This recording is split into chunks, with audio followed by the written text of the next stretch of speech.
Assalamualaikum warahmatullahi wabarakatuh. Perkenalkan, nama saya Lisa Amelia Dwi Saadah. Kali ini saya akan mempresentasikan mengenai hasil ulangan akhir semester telaah kurikulum saya. Langsung saja kita mulai ke nomor 1. Istilah kurikulum menunjukkan beberapa dimensi pengertian yang setiap dimensi memiliki saling hubungan satu dengan yang lainnya. Menurut saudara, kurikulum baru yang digagas pemerintah dan akan dilaksanakan mulai tahun 2022 sesuai dengan pengertian kurikulum yang disampaikan oleh siapa, jelaskan nama ahli dan disertai dengan kutipannya.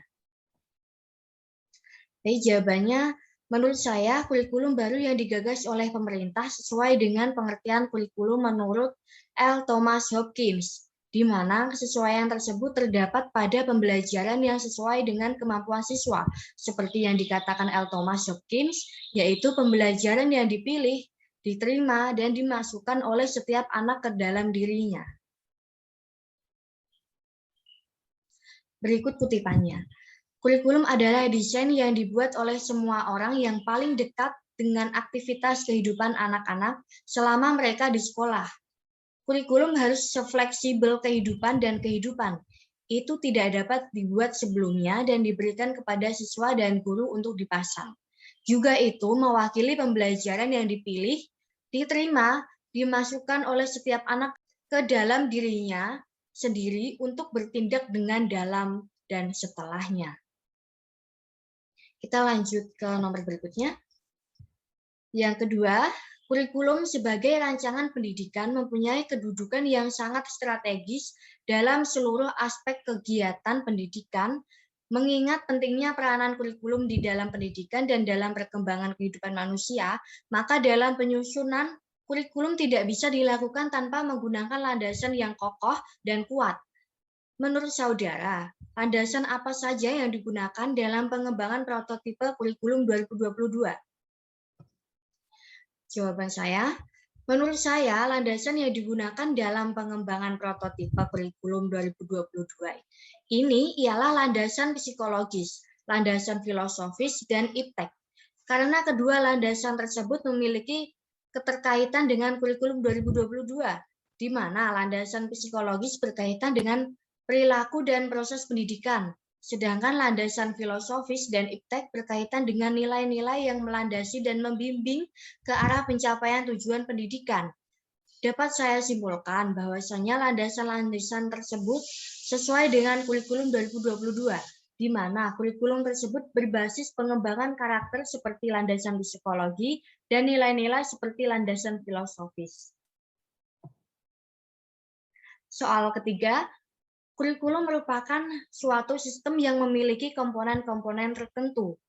Sistem kurikulum terbentuk oleh 4 komponen, yaitu komponen tujuan, isi kurikulum, metode atau strategi pencapaian tujuan, dan komponen evaluasi. Sebagai suatu sistem, setiap komponen harus saling berkaitan satu sama lain.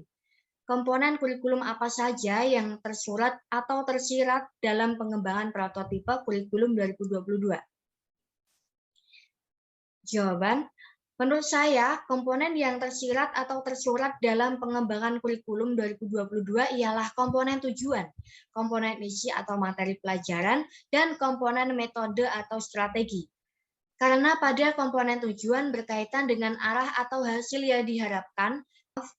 Misalnya pada kurikulum 2022 yang dirancang dengan pengembangan karakter seperti takwa, akhlak mulia, kemandirian, dan sebagainya. Pada hal itu, para perancang mengharapkan hasil yang sesuai supaya anak didik memiliki karakter yang telah dijabarkan. Sama halnya dengan komponen isi atau materi, pada kurikulum 2022 berfokus pada materi esensial, sehingga ada waktu cukup untuk pembelajaran.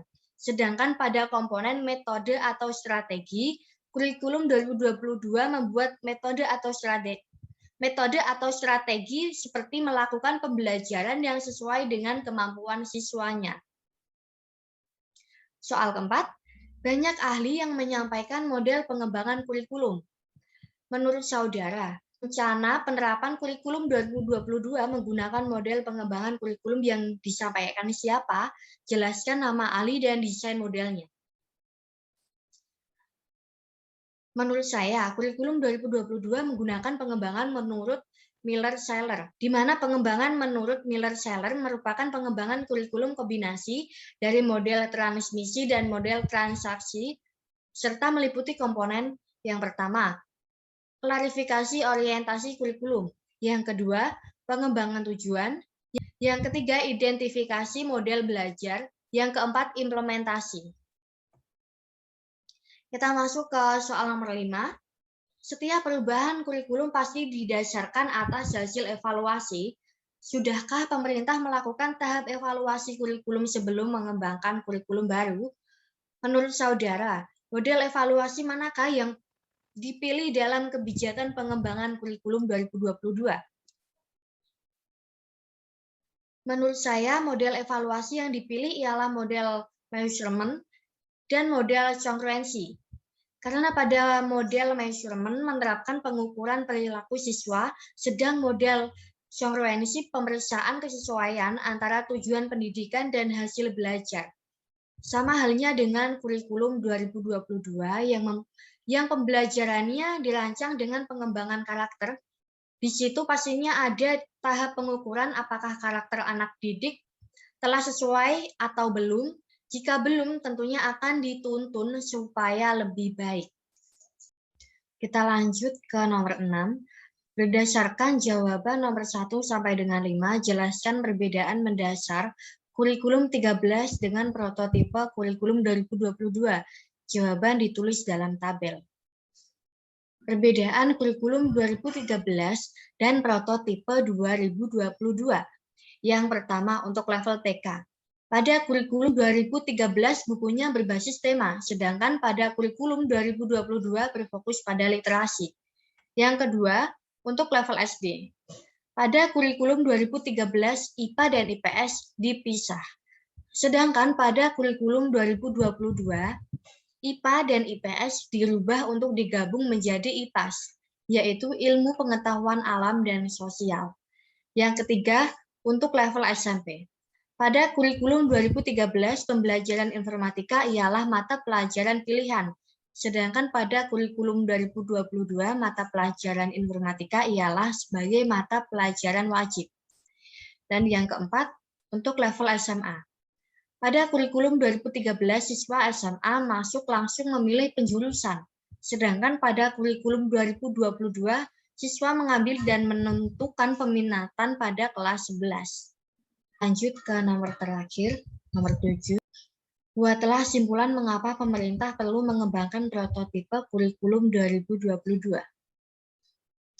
Jawabannya, karena kurikulum prototipe mendorong pembelajaran yang sesuai dengan kemampuan siswa, serta memberi ruang lebih luas pada pengembangan karakter dan kompetensi dasar. Kurikulum prototipe juga memiliki beberapa karakteristik utama yang mendukung pemulihan pembelajaran.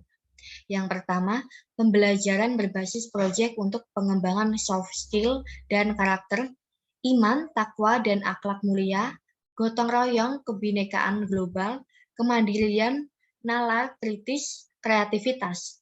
Yang kedua, fokus pada materi esensial sehingga ada waktu cukup untuk pembelajaran yang mendalam bagi kompetensi dasar seperti literasi dan numerasi. Yang ketiga, fleksibilitas bagi guru untuk melakukan pembelajaran yang sesuai dengan kemampuan murid atau teach at the right level dan melakukan penyesuaian dengan konteks dan muatan lokal. Sekian presentasi dari saya. Jika ada salah kata, saya mohon maaf. Wassalamualaikum warahmatullahi wabarakatuh.